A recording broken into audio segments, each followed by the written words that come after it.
विद्यार्थी मित्रों, हूँ नीलम मिस्त्री, अश्वमेघ विद्यालय केलापाडी, धोरण 10, चैप्टर नंबर 4 कार्बन और तेना संयोजनों रिविजन। तो आपणे शीखी ज गेला छे स्टार्टिंग में शुरुआत में एनी प्रस्तावना जोई छे, बराबर। तो प्रस्तावना में आपणे जोई ज गया छे कि पृथ्वी पर जेटला पण सजीवो वसे छे, बराबर, ए दरेक सजीवोनी शरीर रचना पण जोईए तो एमां तमने शुं जोवा मळे छे, तो कार्बन जोवा मळे छे, बराबर। एटले के पृथ्वी परना जे तमाम सजीवो छे, तमाम सजीवोनी जे संरचना छे ए शेना पर आधारित छे, तो कार्बन पर आधारित छे। ओके, तो एमांथी तमने VSQ में पूछी शकाय कि पृथ्वीना पोपड़ामां अने वातावरणमां कार्बननुं प्रमाण केटलुं छे, बराबर। तो पृथ्वीना पोपड़ामां अने वातावरणमां खास ध्यान राखजो, पृथ्वीना पोपड़ामां कार्बननुं प्रमाण छे 0.02% अने वातावरणमां कार्बननुं प्रमाण छे 0.3%, बराबर, 0.03%, बराबर। तो आ आपणे खास ध्यान राखवानुं छे, VSQ में पूछाय छे प्रश्न, बराबर। त्यारबाद आपणे आयनीय संयोजनोना गुणधर्म जोया हता, बराबर। आपणे लास्ट चैप्टर में पण आयनीय संयोजनोना गुणधर्म समझी ज गया छे, बराबर। तो अहींया पण जे सहसंयोजक बंधना जे गुणधर्म छे कार्बनना संयोजनना जे गुणधर्म छे, तो एनी साथे तमने आयनीय संयोजनना गुणधर्म पण पूछी शकाय, बराबर। तो आपणे लास्ट चैप्टर में जे जोई गया छे ए ज गुणधर्म आवशे आयनीय संयोजनोना। तेमां पहेલું છે ગલનબિંદુ અને ઉત્કલનબિંદુ પ્રમાણમાં ઊંચા હોય છે, તેમની વચ્ચેનું જે આંતરઆણ્વીય આકર્ષણ બળ હોય છે એ કેવું હોય છે, પ્રબળ હોય છે। પછી તેમના જલીય દ્રાવણમાં કે પીગળેલી અવસ્થામાં તે વિદ્યુતનું વહન કરી શકે છે, તેઓ મોટાભાગે ઘન અવસ્થા ધરાવે છે અને તેઓ સામાન્ય રીતે પાણીમાં કેવા હોય છે, દ્રાવ્ય હોય છે, બરાબર। તો એ છે આયનીય સંયોજનના ગુણધર્મ, જે આપણે લાસ્ટ લેક્ચરમાં અને लास्ट चैप्टर नंबर 3 में जोई गया है, बराबर। एने ज आधारे, बराबर, जो आयनीय संयोजनना गुणधर्म आपने आवड़ता होय तो एने ज आधारे आपणे कोना गुणधर्म लखी सकीए, सहसंयोजक संयोजनना गुणधर्म अथवा तो कार्बन संयोजनोना गुणधर्म आपणे लखी सकीए छीए, बराबर। तो 2 मार्क में परीक्षा में पूछी शकाय कार्बन संयोजनोना गुणधर्मो। ओके, तो एनो पहलो गुणधर्म शुं आवशे, तो आयनीय संयोजनना गुणधर्म में आपणे पहलो गुणधर्म जोयो कि तेना गलन बिंदु अने उत्कलन बिंदु केवा होय, ऊंचा होय, बराबर। तो एनाथी विरुद्ध कार्बन संयोजनोना जे उत्कलन बिंदु अने गलन बिंदु होय छे केवा होय छे, एनाथी विरुद्ध ना होय, एटले के प्रमाणमां नीचा होय छे, बराबर। एटले अहीं आपणे लखीए गलन बिंदु अने उत्कलन बिंदु प्रमाण में नीचा होय छे, तो आ थशे एनो पहलो गुणधर्म, बराबर। बीजो गुणधर्म शुं आवशे, तो आयनीय संयोजन में आपणे बीजो गुणधर्म जोई गया कि आयनो वच्चेनुं जे आंतरआणवीय आकर्षण बळ होय केवुं होय, प्रबळ होय, बराबर। तो अहींया कार्बन संयोजनों में एनुं आंतरआणवीय आकर्षण बळ केवुं हशे, निर्बळ होय छे, बराबर। एटले बीजो मुद्दो थशे आंतरआणवीय आकर्षण बळ निर्बळ होय छे, बराबर। तमे कम्पेरिजन में याद राखशो तो तमने सरळताथी याद रही जशे। ओके, थर्ड आयनीय संयोजननो त्रीजो गुणधर्म आपणे कयो जोई गया कि जलीय द्रावणमां के पीगळेली अवस्थामां शुं करे छे, विद्युतनुं वहन करे छे, बराबर। तो ज्यारे कार्बन संयोजनो ए विद्युतनुं वहन करता नहीं, एटले तीजो गुणधर्म थशे ए विद्युतना अवाहक छे, बराबर। चौथो गुणधर्म शुं थशे, तो आयनीय संयोजननो चौथो गुणधर्म जोई गया आपणे कि ते मोटे भागे घन अवस्था धरावे छे, बराबर। तो अहींया कार्बन संयोजनो कई अवस्था धरावशे, तो कार्बन संयोजनो घन, प्रवाही अथवा वायु त्रणेय अवस्थाओ धरावे छे, बराबर। घन, प्रवाही अथवा वायु સ્વરૂપે જોવા મળે છે. અને પાંચમો ગુણધર્મ શું થશે? તો પાંચમો ગુણધર્મ આપણે આયનીય સંયોજનમાં જોયો કે તે પાણીમાં કેવા છે? સુદ્રાવ્ય અથવા તો એ દ્રાવ્ય છે, બરાબર. જ્યારે અહીંયા કાર્બન સંયોજનો એ પાણીમાં કેવા હશે? પાણીમાં અદ્રાવ્ય હોય છે, પાણીમાં અદ્રાવ્ય, બરાબર. તો દ્રાવ્ય શેમાં થશે?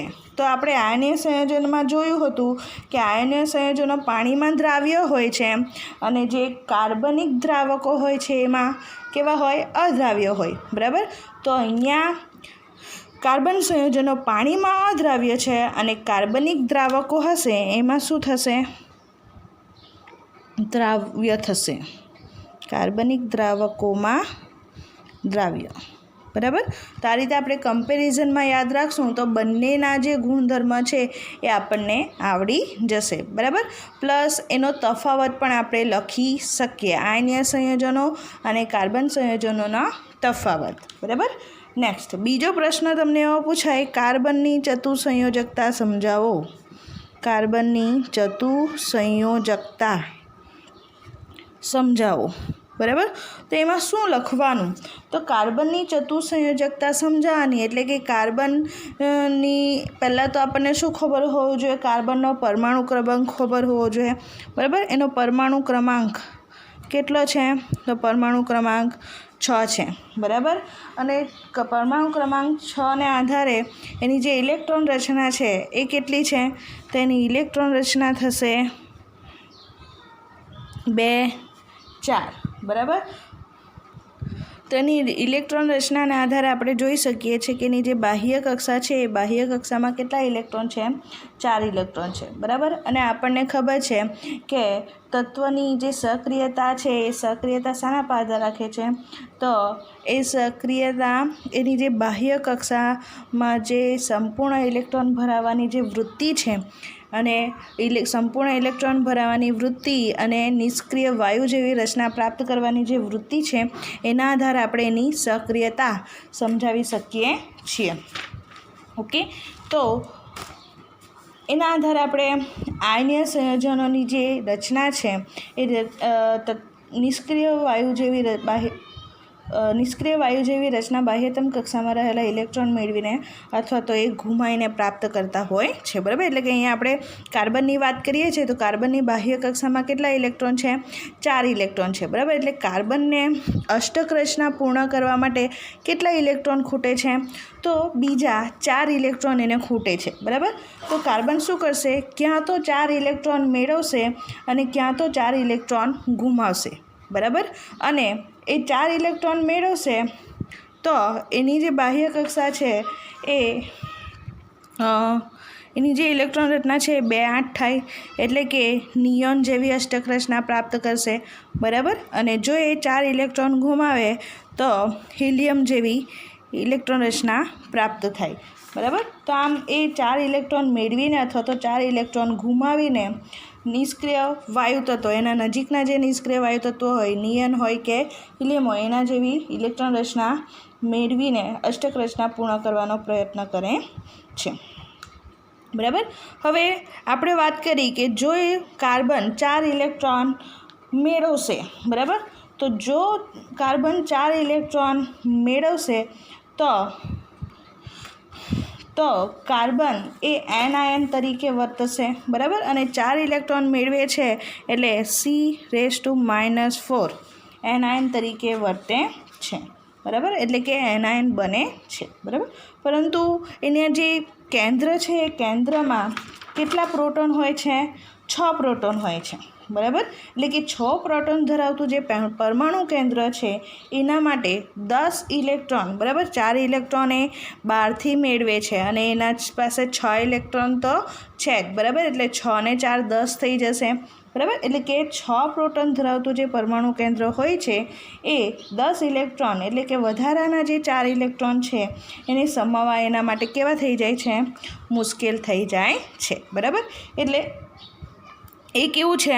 અસ્થાયી છે, બરાબર. આ રીતે તમારે સમજાવવું પડશે, બરાબર.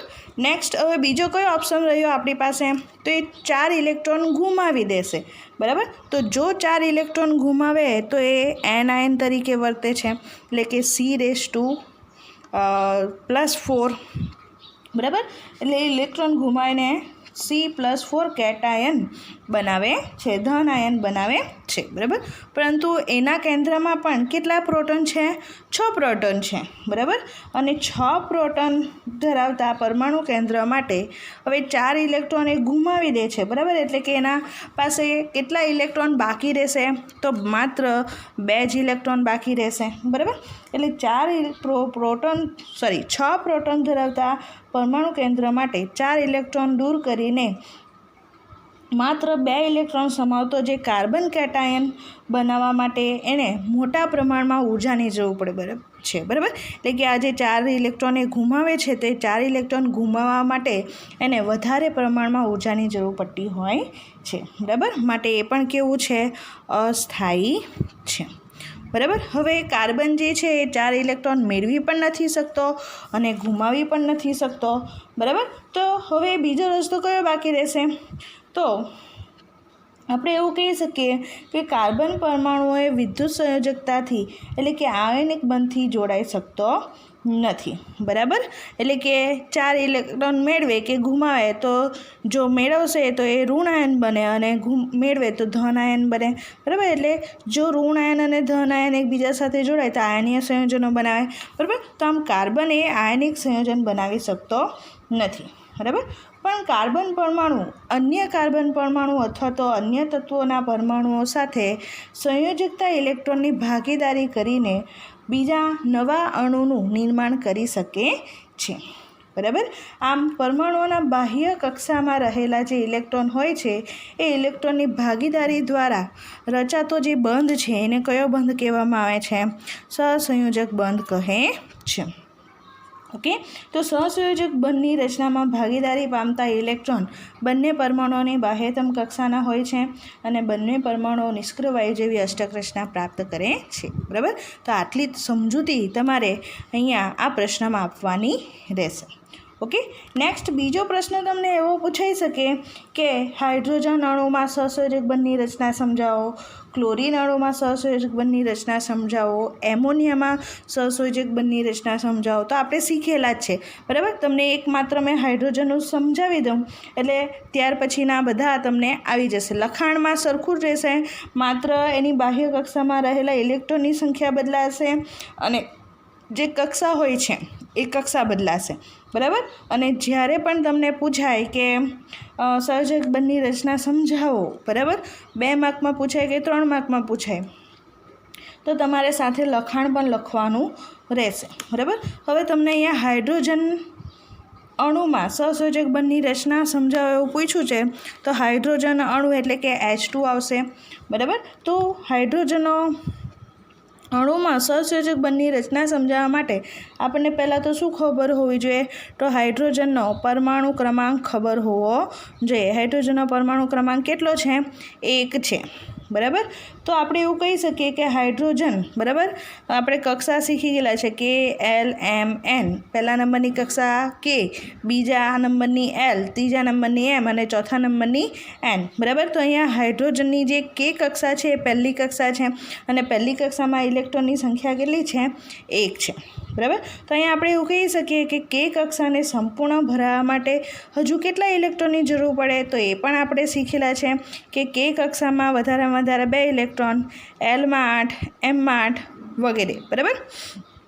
તો એ રીતે અહીંયા આપણે કહી શકીએ કે K કક્ષામાં હજુ 1 ઇલેક્ટ્રોનની જગ્યા ખૂટે છે, બરાબર. એટલે કે હજુ 1 ઇલેક્ટ્રોન સમાઈ શકે છે, બરાબર. આમ હાઇડ્રોજનના 2 પરમાણુઓ તેમની K કક્ષાના 1 ઇલેક્ટ્રોનની ભાગીદારી કરીને હાઇડ્રોજન અણુનું નિર્માણ કરી શકે છે, બરાબર. એટલે કે આ એક હાઇડ્રોજનનો ઇલેક્ટ્રોન અને આ બીજા હાઇડ્રોજનનો ઇલેક્ટ્રોન, બરાબર. બંને હાઇડ્રોજનને 1 ઇલેક્ટ્રોન ખૂટે છે, બરાબર. તો બંને હાઇડ્રોજન આ રીતે 1 ઇલેક્ટ્રોનની શું કરી શકે છે? ભાગીદારી કરી શકે છે અને શું બનાવી બનાવી શકે છે? H2 અણુ બનાવી શકે છે, બરાબર. તો આ રીતે તમારે સંપૂર્ણ લખાણ પણ લખેલું હોવું જોઈએ, બરાબર. અને H2 અણુ જ્યારે બને છે ત્યારે કોના જેવી ઇલેક્ટ્રોન રચના પ્રાપ્ત કરે છે?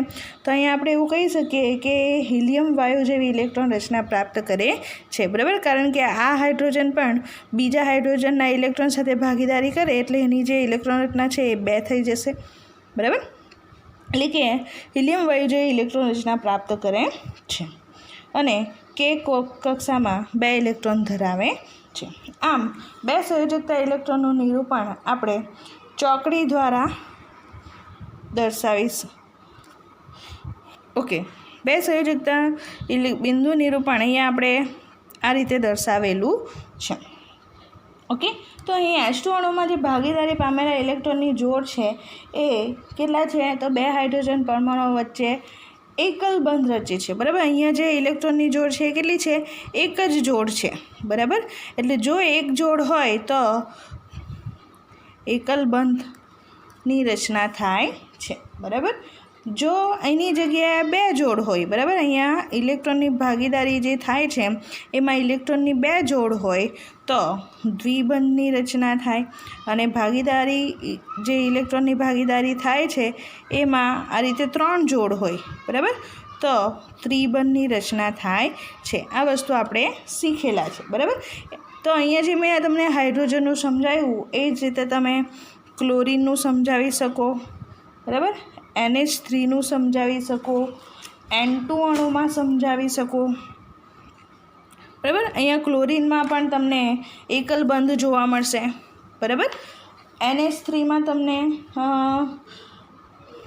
શું જોવા મળશે?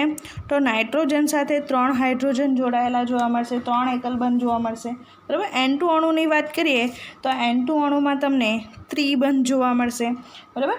તો આ રીતે તમે ઘણા બધા ઉદાહરણ તમને બુકમાં આપેલા છે, તો તેમાંથી કોઈ પણ એક પરીક્ષામાં તમને પૂછી શકાય. ઓકે, નેક્સ્ટ પ્રશ્ન જોઈએ આપણે.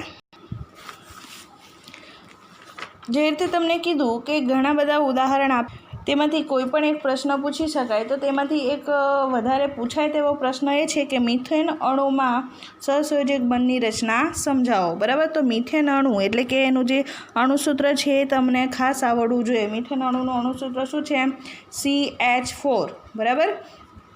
તો અહીંયા તમને કાર્બન અને હાઇડ્રોજન બંનેના પરમાણુ ક્રમાંક ખબર હોવા જોઈએ, બરાબર. કાર્બનનો પરમાણુ ક્રમાંક કેટલો છે?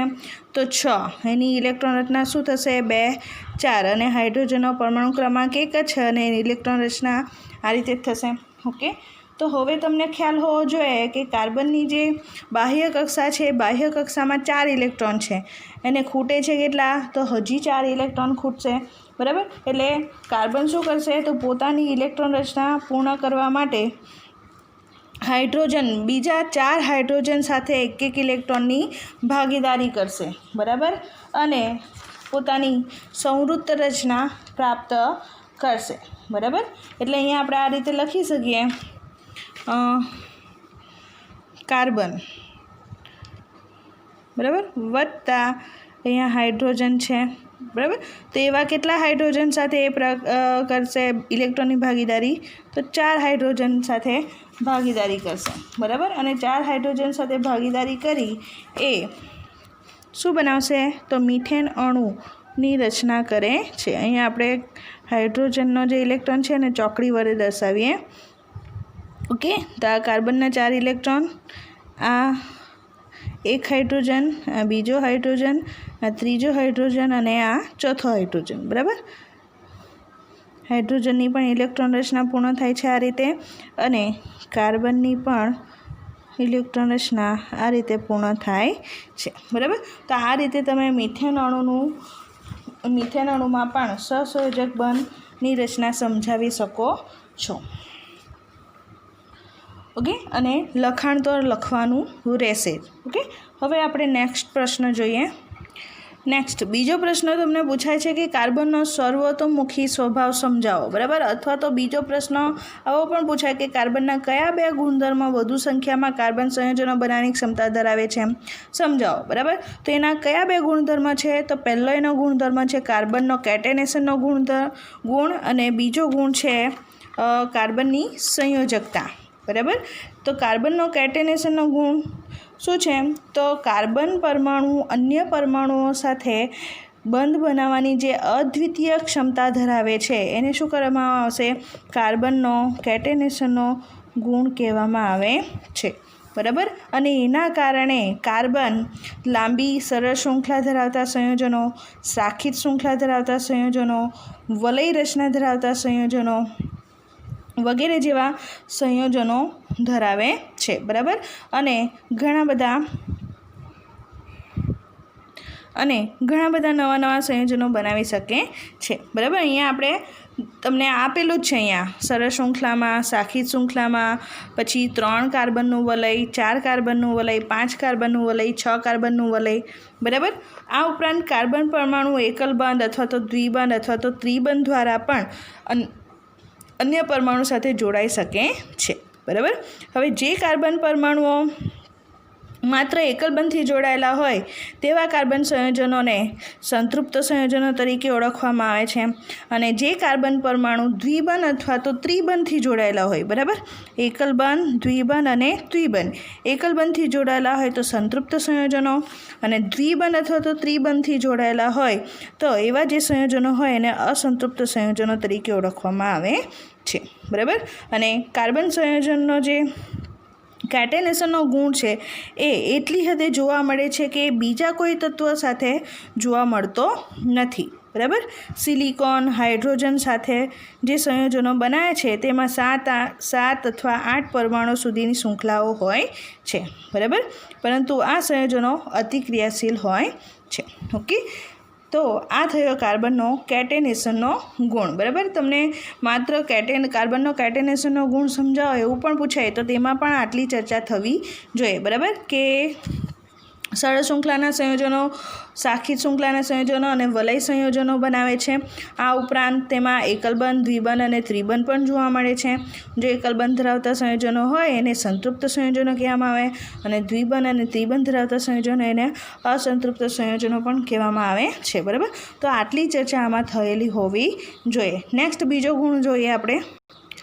કાર્બનનો બીજો ગુણ છે કાર્બનની સંયોજકતા, બરાબર. તો કાર્બનની સંયોજકતા કેટલી છે આપણને ખબર છે. કાર્બનની સંયોજકતા કેટલી છે? 4, બરાબર. અને એ 4 સંયોજકતા હોવાને કારણે એ બીજા અન્ય 4 પરમાણુ અથવા તો કેટલાક અન્ય એક સંયોજક તત્વોના પરમાણુઓ સાથે બંધ બનાવવાની ક્ષમતા ધરાવતો હોય છે, બરાબર. અને એના જ કારણે કાર્બન એ oxygen, hydrogen, nitrogen, sulphur, chlorine તથા અનેક અન્ય તત્વો સાથે વિશિષ્ટ ગુણધર્મવાળા સંયોજન બનાવે છે, બરાબર. અને આ જે વિશિષ્ટ ગુણધર્મ સંયોજનોમાં હાજર રહેલા કાર્બન સિવાયના તત્વ પર આધાર રાખે છે, બરાબર. એટલે કે જે નવા સંયોજનો બને છે એ નવા સંયોજનોના જે ગુણધર્મ હોય છે શાના પર આધાર હોય છે? તો કાર્બન સિવાયનું જે બીજું તત્વ એમાં જોડાયેલું હોય છે એના પર આધાર હોય છે, બરાબર. જેમ કે ઉદાહરણ તરીકે CH3CH2OH, બરાબર. તો અહીંયા કાર્બન સિવાય બીજું કયું છે? OH, બરાબર. આલ્કોહોલ સમૂહ છે. તો અહીંયા આલ્કોહોલ સમૂહ પર એના વિશિષ્ટ ગુણધર્મ આધાર રાખતા હોય છે, બરાબર. હવે કાર્બન પરમાણુ મોટા ભાગના અન્ય તત્વો સાથે ખૂબ જ પ્રબળ બંધ બનાવે છે, જે સંયોજનોને અપવાદ રૂપે તે સ્થાયી બનાવતો હોય છે, બરાબર. અને આવું શા માટે? તો કાર્બનનું કદ કેવું છે? નાનું છે, બરાબર. એટલે કાર્બનનું કદ નાનું હોવાથી પરમાણુ કેન્દ્ર દ્વારા ભાગીદારી પામેલા જે ઇલેક્ટ્રોન યુગ્મ હોય છે એ યુગ્મોને તે મજબૂતાઈથી જકડી રાખતો હોય છે, બરાબર. અને તેથી જ કાર્બન દ્વારા પ્રબળ બંધનું નિર્માણ થતું હોય છે. અને મોટા પરમાણુઓ ધરાવતા જે તત્વો હોય છે એના દ્વારા જે બંધ બને છે કેવો હોય છે? અત્યંત નિર્બળ હોય છે, ઓકે. તો આ થયો કાર્બનનો સર્વતોમુખી સ્વભાવ. એના 2 ગુણ છે, કાર્બનનો કેટેનેશનનો ગુણ અને બીજો છે કાર્બનની સંયોજકતા, ઓકે. નેક્સ્ટ બીજો પ્રશ્ન જોઈએ હવે. હવે તમને પ્રશ્ન પૂછાય કે સંતૃપ્ત અને અસંતૃપ્ત કાર્બન સંયોજનો એટલે શું, સમજાવો. બરાબર, તો સંતૃપ્ત અને અસંતૃપ્ત કાર્બન સંયોજનો એટલે શું એવું પૂછ્યું છે, એટલે એની વ્યાખ્યા તમને ખાસ આવડવી જોઈએ. તો સંતૃપ્ત કાર્બન સંયોજનો અને અસંતૃપ્ત કાર્બન સંયોજનોની અહીંયા તમને વ્યાખ્યા આપેલી છે. બરાબર, એની વ્યાખ્યા શું છે, તો જે કાર્બનિક સંયોજનમાં કાર્બન પરમાણુઓ માત્ર એકલ બંધથી જોડાયેલા હોય તેને સંતૃપ્ત સંયોજનો, અને જે કાર્બનિક સંયોજનોમાં 2 કે તેથી વધુ કાર્બન પરમાણુઓ દ્વિબંધ કે ત્રિબંધથી જોડાયેલા હોય તેને અસંતૃપ્ત સંયોજન તરીકે ઓળખવામાં આવે છે. બરાબર, હવે તમને પ્રશ્ન એવો પૂછાય કે સંતૃપ્ત કાર્બન સંયોજનો એટલે શું. બરાબર, એના સંતૃપ્ત સંયોજનોના નામ, સૂત્ર અને બંધારણ જણાવો, તેની વ્યાખ્યા લખવાની.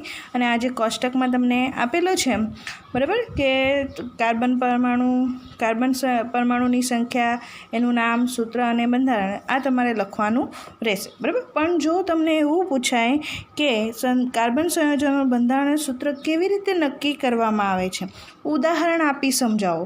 બરાબર, તો તમારે આ પ્રશ્ન લખવાનો રહેશે. બરાબર, કે એમાં આપણે પ્રથમ તબક્કો કયો જોયો હતો, તો પ્રથમ તબક્કો આપણે જોયો હતો કે પહેલાં આપણે શું કરવાનું છે, તો કાર્બન પરમાણુ એકબીજા સાથે એકલબંધથી જોડવામાં આવે છે. બરાબર, એટલે કે કાર્બનને એકલબંધથી આપણે જોડીએ છીએ. પછી બીજા તબક્કામાં આપણે શું કરવાનું છે, તો બીજા તબક્કામાં કાર્બનની જે બાકી રહેલી જે સંયોજકતા છે એ શેના વડે પૂરી કરીએ છીએ, હાઇડ્રોજન વડે પૂરી કરીએ છીએ. બરાબર, તો આ રીતે આપણે એનું જે બંધારણીય સૂત્ર છે એ કેવી રીતે નક્કી થાય એ આપણે જોયું હતું. બરાબર, એમાં તમને ઇથેનનું ઇલેક્ટ્રોન બિંદુ નિરૂપણ પણ મેં તમને સમજાવેલું હતું. બરાબર, ઇથેનનું બંધારણ સૂત્ર કેવી રીતે બનાવાય અને પછી એનું ઇલેક્ટ્રોન બિંદુ નિરૂપણ કેવી રીતે થાય એ તમને સમજાવેલું. બરાબર, એટલું ખાસ ધ્યાન રાખજો કે જ્યારે પણ તમે ઇલેક્ટ્રોન બિંદુ નિરૂપણ પૂછાય એટલે એમાં તમારે બંધ નથી દર્શાવવાના, પણ શું દર્શાવવાનું છે, ઇલેક્ટ્રોન દર્શાવવાના રહેશે. બરાબર, અને એમાં પણ જો કાર્બન હોય તો કાર્બનની આસપાસ જે ઇલેક્ટ્રોનની ભાગીદારી સાથે ટોટલ કેટલા ઇલેક્ટ્રોન થવા જોઈએ, તો 8 ઇલેક્ટ્રોન થવા જોઈએ. એનાથી વધારે પણ નહીં અને ઓછા પણ નહીં. બરાબર, એ જ રીતે તમને પ્રશ્ન આવો પણ પૂછી શકાય કે ઇથિનનું બંધારણીય સૂત્રો દોરો અને ઇલેક્ટ્રોનીય બિંદુ નિરૂપણ દર્શાવો. બરાબર, તો આ છે ઇથિનનું બંધારણીય સૂત્ર. બરાબર, તમને ખબર હોવું જોઈએ કે ઇથિન એટલે કેટલા કાર્બનવાળું સંયોજન. બરાબર, તો એમાં 2 કાર્બનવાળું સંયોજન છે. બરાબર, અને ઇથિન એટલે કે એમાં દ્વિબંધ આવશે. બરાબર, તો એ રીતે તમારે એનું બંધારણ લખવાનું રહેશે અને પછી એનું ઇલેક્ટ્રોન બિંદુ નિરૂપણ દર્શાવવાનું. બરાબર, દ્વિબંધ છે એટલે ઇલેક્ટ્રોનની ભાગીદારી થાય છે ત્યાં કેટલા જોડ ઇલેક્ટ્રોન આવશે, તો 2 જોડ ઇલેક્ટ્રોન આવશે. બરાબર, તો જ કાર્બન વચ્ચે દ્વિબંધ રચાશે. બરાબર, એ જ રીતે તમને ઇથાઇન પણ પૂછી શકાય. બરાબર, તો ઇથાઇન એટલે કે 2 કાર્બનવાળું જ સંયોજન છે, પણ એમાં કાર્બન વચ્ચે કેટલા બંધ આવશે, ત્રિબંધ આવશે. બરાબર, આ રીતે. ઓકે, એટલે જ્યારે પણ તમે એનું ઇલેક્ટ્રોન બિંદુ નિરૂપણ દર્શાવશો તો ત્યારે ઇલેક્ટ્રોનની ભાગીદારી થાય છે ત્યાં કેટલા જોડ ઇલેક્ટ્રોન આવશે, 3 જોડ ઇલેક્ટ્રોન ભાગીદારી કરશે. બરાબર, તો જ કાર્બન વચ્ચે ત્રિબંધ રચાય છે. બરાબર, તો આ વસ્તુ ખાસ ધ્યાન રાખવાની છે. પરીક્ષામાં 2 માર્કમાં પૂછાય છે અને એના બેઠા 2 માર્ક આપણે લેવાના છે. ત્યારબાદ આપણે હાઇડ્રોકાર્બન સંયોજનોનું જે બંધારણ છે એ બંધારણના આધારે આપણે વર્ગીકરણ જોયું હતું. બરાબર, કે સરળ શૃંખલાવાળા સંયોજનો, શાખીય શૃંખલાવાળા સંયોજનો અને વલય રચનાવાળા સંયોજનો. બરાબર, સરળ શૃંખલાવાળા સંયોજનો એટલે કે સીધી રેખામાં કાર્બન ગોઠવાયેલા હોય, સીધી હરોળમાં, તો એવા જે સંયોજન છે એને શું કહેવામાં આવશે, સરળ શૃંખલાવાળા સંયોજન તરીકે ઓળખવામાં આવે છે. એના ઉદાહરણ તો સરળ છે, તમને આવડી જ જશે. મિથેન, ઇથેન, પ્રોપેન, બ્યુટેન મેં તમને 1 થી 10 લખાવેલા જ છે. બરાબર, તો એમાંથી તમે કોઈ પણ 2 ઉદાહરણ અહીંયા લખી શકો છો. ઓકે, અને એનું જે સૂત્ર છે, બરાબર, એ કયું છે, તો CnH2n+2. બરાબર, આલ્કેનનું સૂત્ર પણ મેં તમને લખાવેલું છે. ઓકે, ત્યારબાદ આપણે શાખીય શૃંખલાવાળા સંયોજનો જોઈએ. બરાબર, તો શાખીય શૃંખલામાં પણ એકલ બંધ ધરાવતા જ સંયોજનો જોવા મળશે.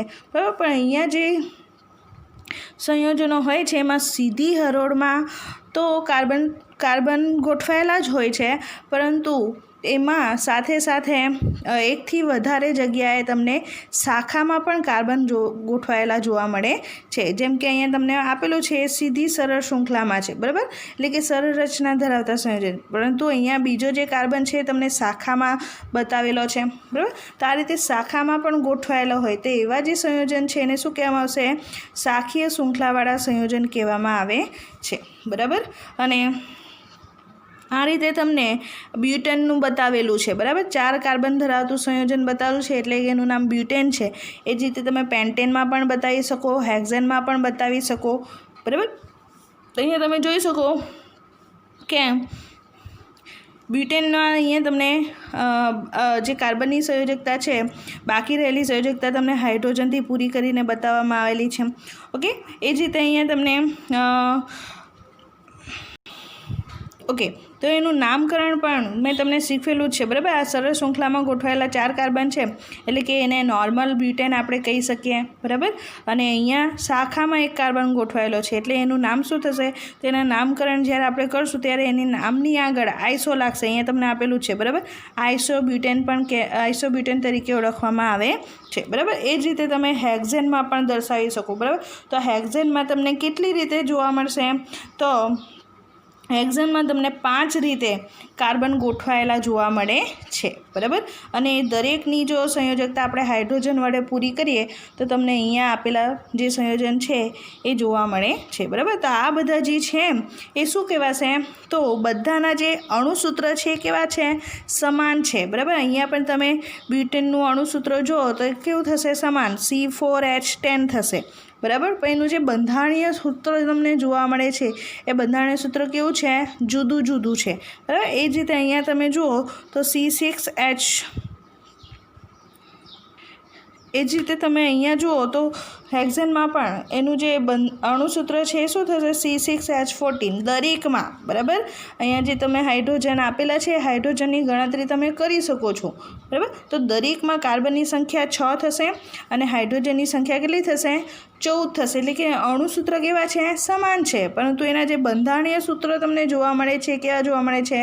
જુદા જુદા જોવા મળે છે, બરાબર. તો આ જે બંધારણીય સૂત્ર જુદા જુદા જોવા મળે અને અણુસૂત્ર સરખા જોવા મળે તો એવા જે ઘટકો છે એને શું કહેવામાં આવશે? બંધારણીય સમઘટકો તરીકે ઓળખવામાં આવે છે, બરાબર. તો આ ચર્ચા પણ તમને ખબર હોવી જોઈએ. અને પરીક્ષામાં 2 માર્કમાં અલગથી પ્રશ્ન પૂછાય છે કે બંધારણીય સમઘટકો એટલે શું? બ્યુટેનનું ઉદાહરણ આપી સમજાવો, પેન્ટેનનું ઉદાહરણ આપી સમજાવો, બરાબર. તો એ તમને ખબર હોવું જોઈએ કે જેના અણુસૂત્ર સમાન હોય પરંતુ બંધારણીય સૂત્ર કેવા હોય? જુદા જુદા હોય. તેને શું કહેવામાં આવશે? બંધારણીય સમઘટકો કહેવામાં આવે છે. અને એના બંધારણીય સમઘટકો પણ તમને દોરતા આવડવા જોઈએ. ઓકે, નેક્સ્ટ હવે આપણે બીજા લેક્ચરમાં જોશું. Thank you.